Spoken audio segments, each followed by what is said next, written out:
Hello, I'm your host, Christopher Power, and welcome to the Today Show, SHOW Halton, the Disability Channel, your TV. Our guest today is three-time Diamond Award winner magician, Tyler Fergus. Now, he has promised not to make himself disappear, so stay tuned.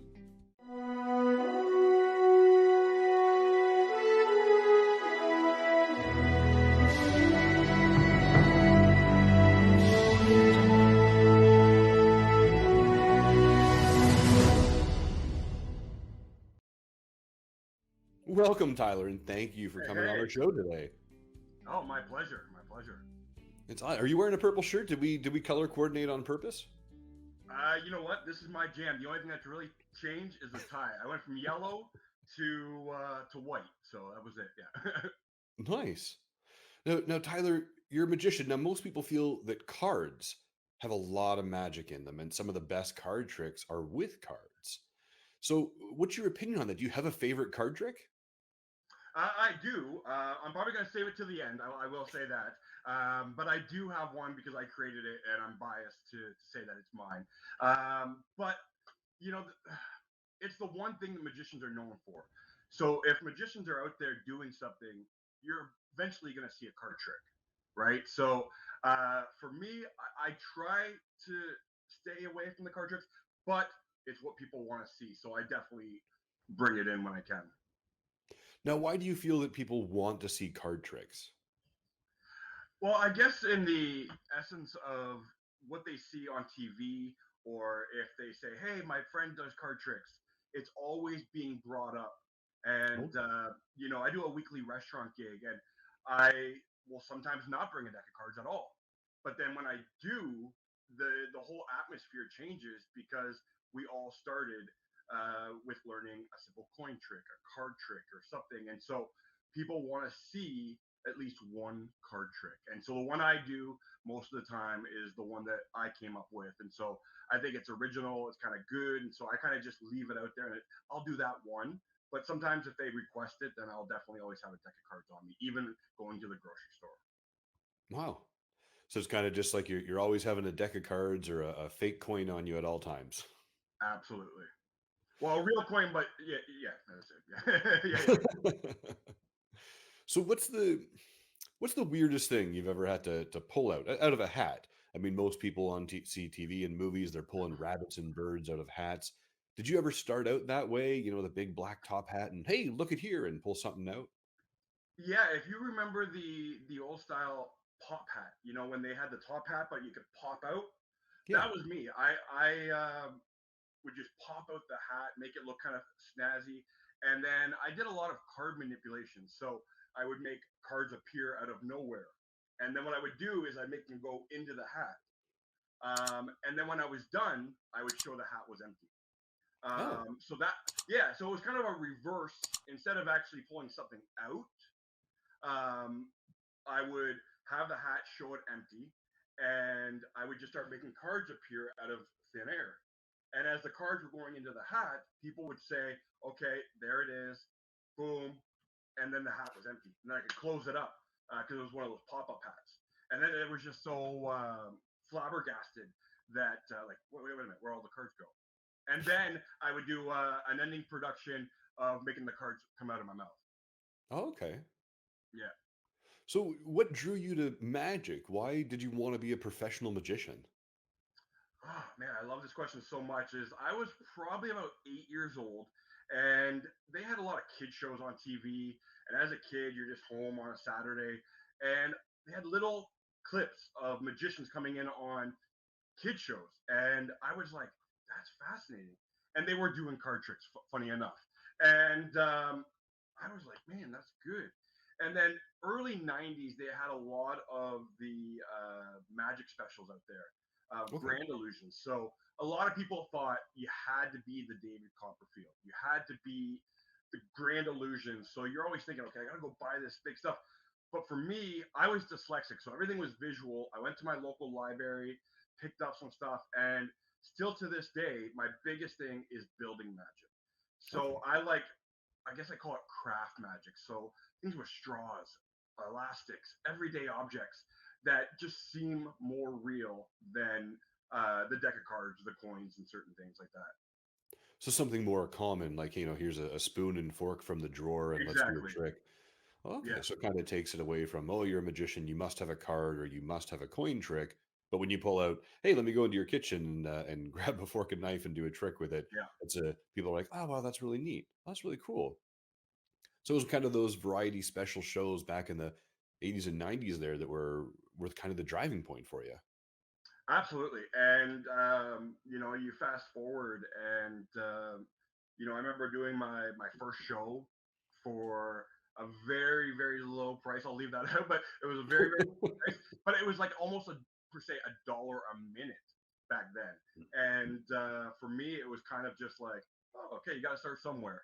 And so I was just happy to get out there, and nobody really judged you as a kid getting into these little shows. So, you do like a 10-minute show, 15-minute show. And then I just start escalating after that.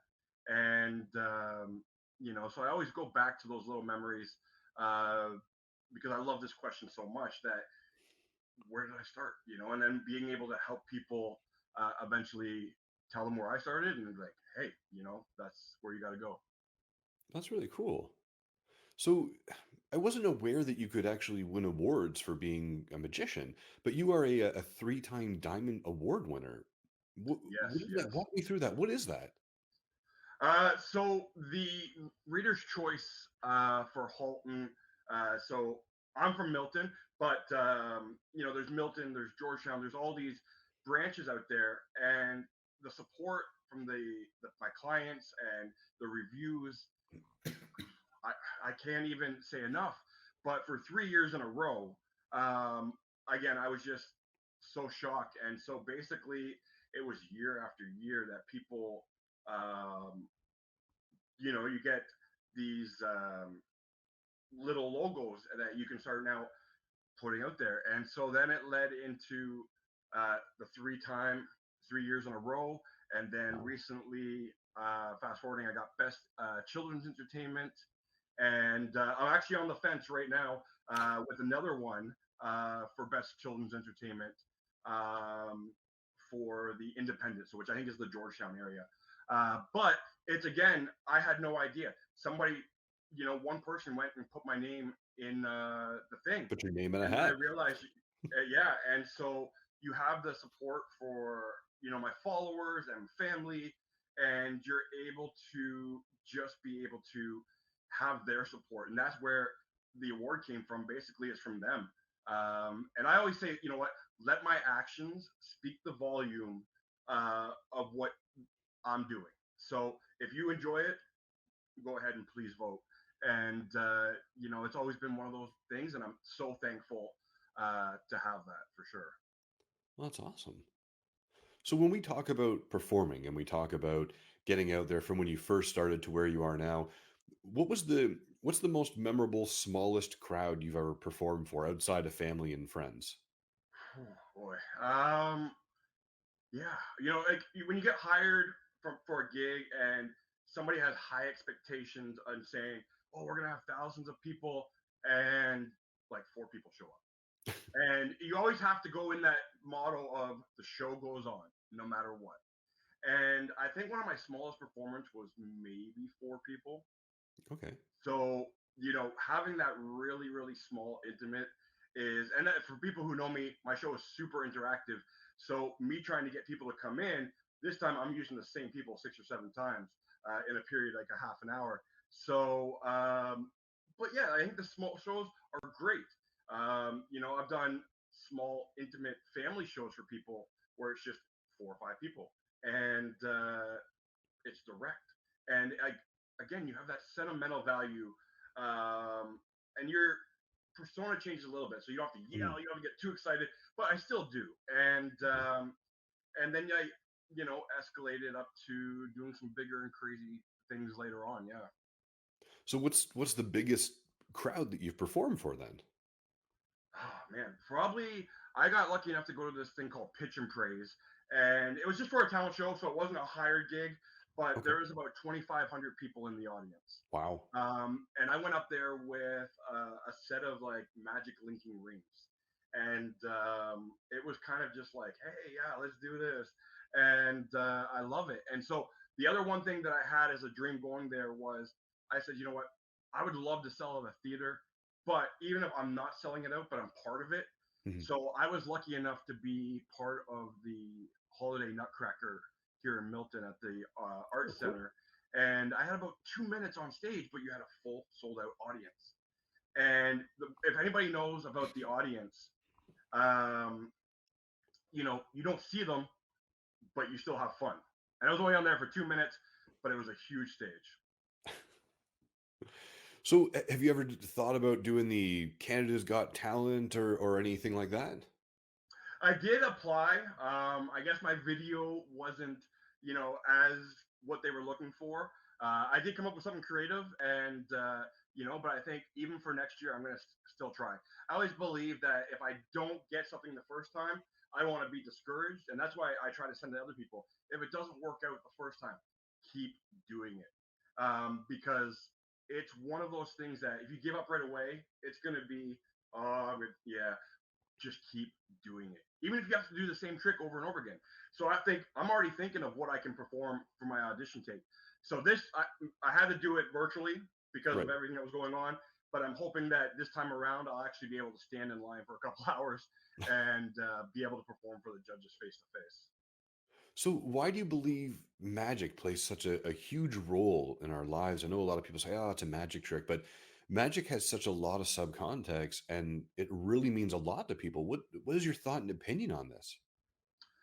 Yeah, I always feel that if I can leave somebody with an impact, a smile, a laughing, a connection. So with this is it may be a card trick or a coin trick or how they reacted. To me is one of those things. I just did McHappy Day 2 days ago, and we had people at a table get up.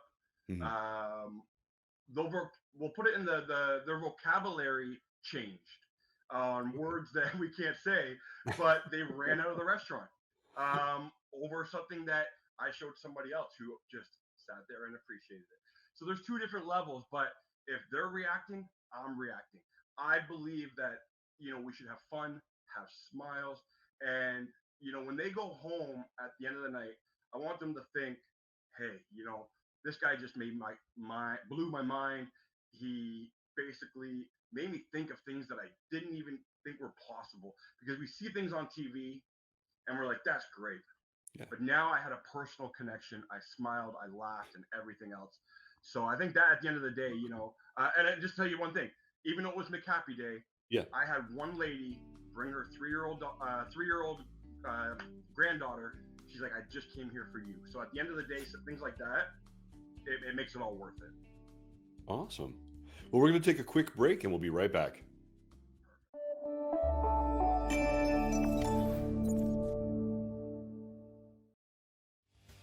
Hi, I'm Casey McKay, and be sure to watch Pressbox on the Disability Channel.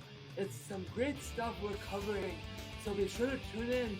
Again, I'm Casey McKay, reporting for the Disability Channel, and I'll see you soon. Hi, this is Rocky Blyer, and you're watching the Disability Channel showcasing abilities. Hello, I am Unstoppable Tracy in Toronto, host of the Today Show Toronto on Bell 5. Wonderful to meet you all. Look forward to tuning in with you.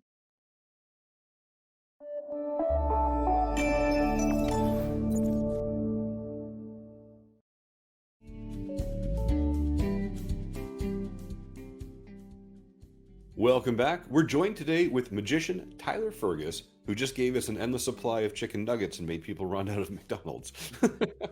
Yes. Tyler, when people think of magic and magicians, I mean, they often think of those big names like Penn and Teller, Houdini, David Copperfield. Some even think of Howard Thruston. Do you have a favorite magician when you were growing up? Yeah, and I think I go with a lot, and I have to say David Copperfield. Okay. From the Statue of Liberty, the 747 jet, and basically I was lucky enough to be one of Make a Wish kind of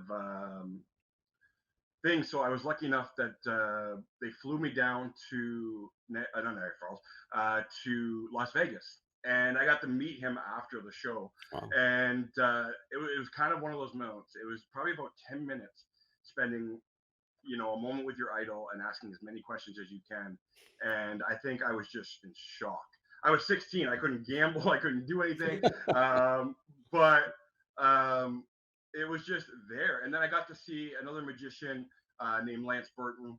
And at the time, I was still kind of learning who Penn and Teller were and who the other magicians were. But obviously, the main focus was David Copperfield. When I got to see his show live, front row seats, it was just one of those things that, when I think any magician on the other side, when you're on the other side watching your idol or watching somebody, it's so much more because we miss it because we're always performing. Right. And when we see that, and he was really big with the TV specials back then too. So I think that's probably what caught my eye with the big illusions and making things disappear. So when we talk about motivation and when we look up to people, what keeps you going in magic? Uh, Family, of course. I have two daughters, my wife, and so those are, the heart and soul of, what makes me go out and do what I do to be able to come back and provide for them. But it's also the energy that I have from the audience. When I go to a birthday party, it's those kids that keep me going. I always say I'm like a light switch. So basically, I can go on to very mellow, hey, how's it going? And then I flick the light switch on, and I'm a totally different person. But I also believe that I'm a character, but I'm not a character. So you're still getting me, but you're still getting that energy because the kids are loving it. And when you're silly, the kids at that age, obviously, let's say between 2 and 8, they love that silliness. And so I'm not a shy person, I'm a people person. But when they see the silliness, I think that's what really brings out the extra part in me to continue. And and then you have those kids. But for me, the biggest is having those 5-year-old, 8-year-old hecklers. But I know how you did that, and I love that because I'm gonna be like, oh, okay, good, and I come with the best comeback is so do I. So let's and you kind of brush it off, and so even when I'm in those moments, you have fun. You just bring out the energy, and as soon as I get back into the car, it's take a little breather, have a glass of water, and go on to the next party. And I think that's where, because I'm busy, is keeping the flow. I go from super hype, bring it down, drive off to the next one, go right back up. You get 8-year-old hecklers. I know how you Oh pulled yeah, that rabbit out. yeah. Oh, it's Yeah. too funny. I mean, you talk about performing at birthday parties and weddings and private events. I want to ask a question. I think I already know the answer to this, but have you ever performed at a funeral? Close. I did do a celebration of life. Okay. I guess that's kind of the closest thing. And to bring a great question too was my wife is going to school to be a funeral director. So when she was going through the interview process, they were like, "Oh, as long as he doesn't make the bodies disappear," and I'm like, I've always thought that would be an awkward thing, and I know magicians have done it, but we're going to be there to enlighten a moment, Of course. not to take away from what's there, but if we can enlighten or bring joy to somebody and take their mind away for a few minutes, I think it's there. Ideally, maybe something that personally I would do, but the closest thing is I did a celebration of life probably about 4 years ago. As I said, it was an odd question, and Yeah, certainly being as respectful as you can with it. No, I understand. yeah, yeah. So, No, I just love. Sorry, yeah, no, no, please, yeah. I mean, it's yeah. bringing light to those situations and ensuring that you're in a very serious moment, and it's one of those things of we're not here to take away; we're here just to help. Yeah, absolutely. That's awesome. So, where would you like to see your career go? I mean, besides jumping on the big stage, being sellout crowds Monday to Friday, is there anything specific that you're trying to accomplish? Yeah, and I think I'm halfway, there. Every portion is a halfway. And again, I've got over 22 years of doing this, over thousands of performances, and you always kind of go like, where's the next limit? Where can I go? And I can tell you recently is that if you want to be busy, is to be consistent, And so with the last 3 weeks, weekends, because I only work weekends mainly, unless Right. I'm doing something like a school or a restaurant gig during the week. But mainly for me, what I call the bread and butter are my birthday parties. So if I could do as many birthday parties I can to fit an entire weekend. So right now I'm averaging anywhere from 7 to 8 birthdays a weekend. And then Monday, which was the dream, have a day off. So I've kind of made that happen, and be able to just, yeah, I guess just be able to keep steady, keep busy. Um, my main core structure is the family entertainment. So I think the more I can do fairs and festivals and share my magic around uh, the world, that to me is continuing to do what I'm doing now. And, it's that highlight moment when somebody comes up to you after the show, and says they've never met you, and they just go, I can tell you love what you do. Awesome. And I've had that happen a couple of times. And so for me, that's another thing that maybe motivates me to go back. But it's just being able to bring more magic, new magic, creative ideas to people. Because again, they might have seen that card trick before. They might have seen that coin trick. And so for me, I want to bring something new to them every time they see me. And, that's my main structure to make people happy. That's kind of the whole thing right there. Beautiful. We're going to take a quick break. We'll be right back.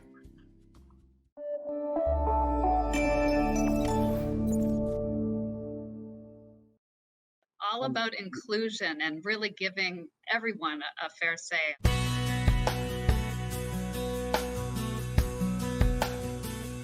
Welcome to the Today Show. This is our flagship show. I am Unstoppable Tracy. I am Zach Damon. It is a pleasure to be here. I am excited. What is up? We have a great show today. Jay Stoyan here for the Disability Channel, the world's only inclusive channel for and by persons with disabilities. Get ready to be inspired, everyone. We have people watching from all over the world, but also all over Ontario. We also take a concerted attention in the veterans community. In moments of stress and trauma, we can get a hold of ourselves. To help make a difference for people with disabilities, to show people how to love themselves or their disability. I appreciate it. I appreciate you guys having me, giving this platform for myself and other people with disabilities. Thank you so much, folks, for joining us for this episode of the Disability Channel of Detroit. Please tune in next time.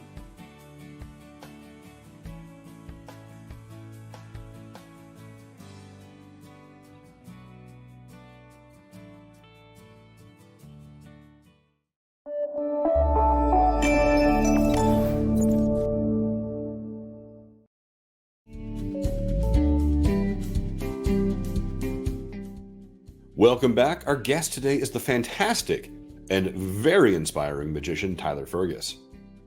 So, Tyler, where can people learn more about you? Well, they can either go to Facebook at The Magic of Tyler Fergus or tylerfergus.com. And basically, the hard part is like a lot of people like to go straight to how much does he cost? How much does this happen? Of course. I didn't put it on my website or my Facebook just because everything is different. I may get hired for a birthday party. I may get hired for a family gathering or a festival. And if I have one set price or a few different prices on there, it may be different from what they're looking for. Sure. And so, but those are the main two places right now, which is The Magic of Tyler Fergus on Facebook and tylerfergus.com. Both have those messages that goes flying right into me, and I'm very responsive. So, and I think that's where a lot of my clientele like. And I always like to, if they don't want to wait, like I had a lady just message me on my website, and I had a busy morning and I didn't get back to her, so she messaged me on my Facebook.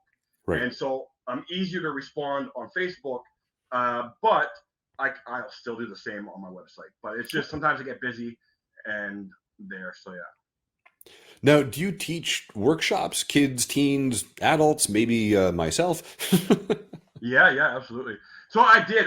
For 2 years, I ran a magic camp here in town, and I always felt like I started with the craft, you know. So I went to the dollar stores and I picked up as much craft stuff as I could, and I believe that's how that's how I started. So I wanted to give that back to them, and we did tricks, we did this. As of now, not so much. It's been on the vision board to eventually teach magic to adults. I think they really enjoy it. And then at the same time, the kid market for me, I think would be about 8 to 13.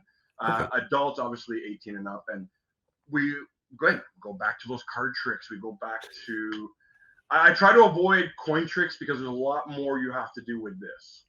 Okay, more sleight of hand stuff. Yeah. So when we talk about starting careers, I know we touched on it saying, a lot of people start with coins and cards.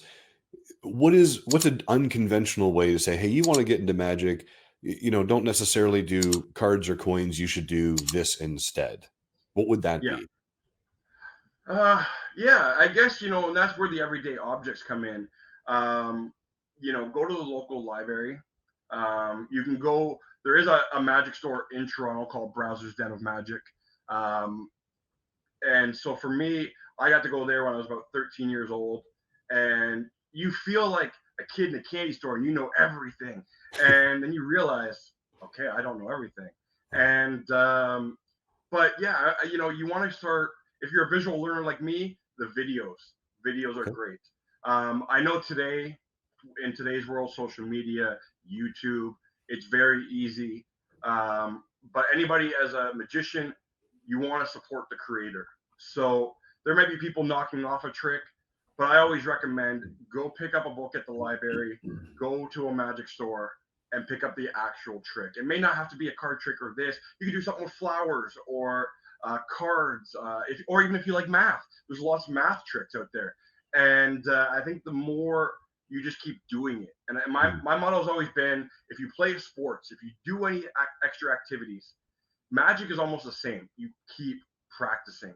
If I'm using a stir stick from a coffee shop, or you have to learn a special dance move, just keep doing that dance move, keep doing that coffee stick. And that's kind of where I spent. And I've always put a joke. I said, hey, if you always want to be like me, just spend 8 hours in the basement. And then that was it. Because again, I never really went out a lot because I spent most of my time watching 6 or 7 hours of magic. And we call that binge watching now, to watching movies. Me, I was just magic. And I just now am able to be able to do what I do because of that. And back in our day, it was VHS and DVD. We had to rewind to see the trick again. Yeah, absolutely. So for all of those who are starting their magic career and they're hitting those roadblocks, what advice and motivation would you give them?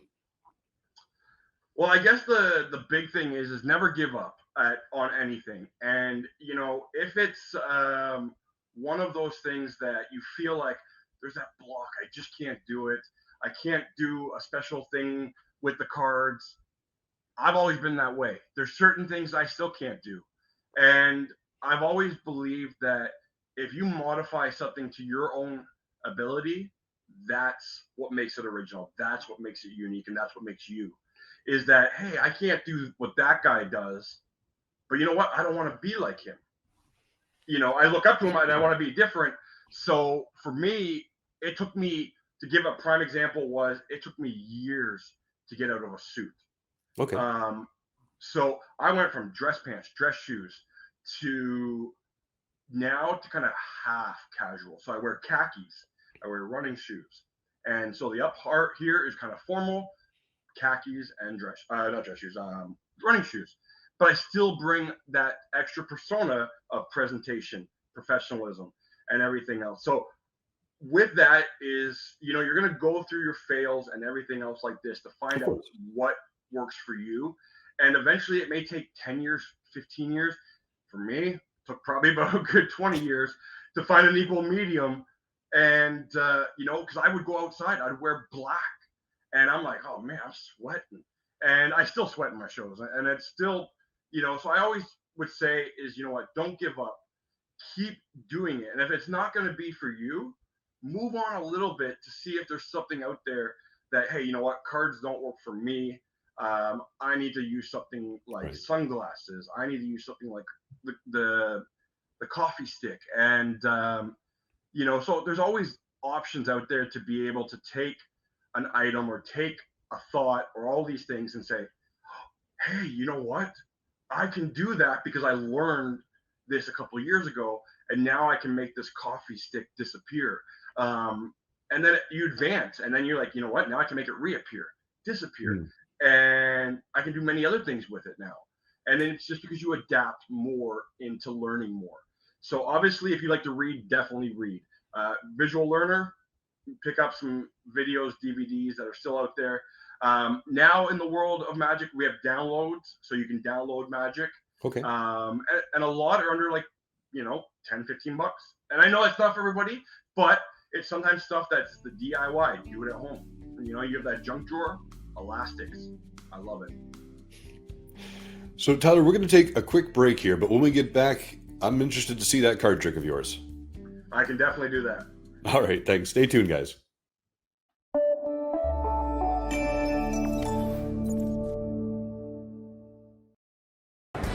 Hi, this is Dave Stevens for the Disability Channel. An inability to break out. I'm sitting by the door on the second floor, losing my 7-year war. It's not an illusion, so why the exclusion? Yeah, it doesn't matter. It's about you. So,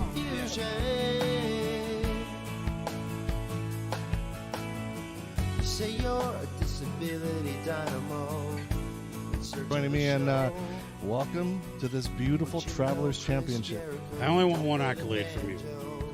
So my story is unique, it's amazing, but it's not anything that you guys don't have inside of you. I'm not a hero, I'm not anybody special, I'm just this guy without legs that went out, and I just did it. Stats outweigh the Democrats, the diplomats, and the bureaucrats. This is probably your first interview down on the ground on your butt and stuff like that? First time ever, All baby. right. Eliminate, invalidate, invalidate, invalidate. Stay with us and the Disability Channel.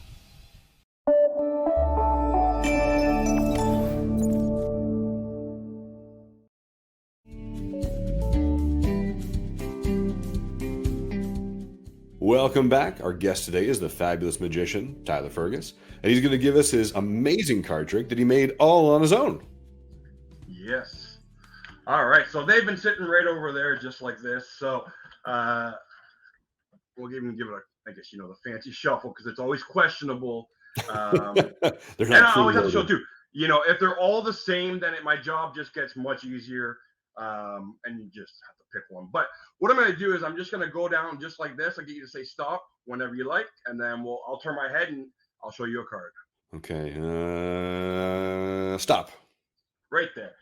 If you remember that card right over there, You got it. perfect. So we don't even need the deck anymore. Now, I always believed that if I could read your mind, that would be a great kind of thing too. So I looked at many options of obsoleting the card trick. Pick a card, the magician finds it. So I wanted to, and this kind of goes back on that point a bit, but this kind of comes into originality where I thought, hey, if I got them to pick a card, which is standard, that we're used to that, but what if at the end you could leave them with an impact, an impression? Okay. And I always believed that was the core thing. It's either the beginning, they're going to remember something, or at the end. It's every title book, beginning, middle, and end. So for me, I've kind of put out the middle of it. I took that out, and I focus on the beginning and the end because those are the two big impacts. And so for me, it was about 10 years ago. I had an idea. I met with a friend, and I said, this is what I want to do. And so with that, I came up with the impression format. And I believe that if somebody picked a card and I could give them that impression, this is what it should look like. We'll probably get it in there.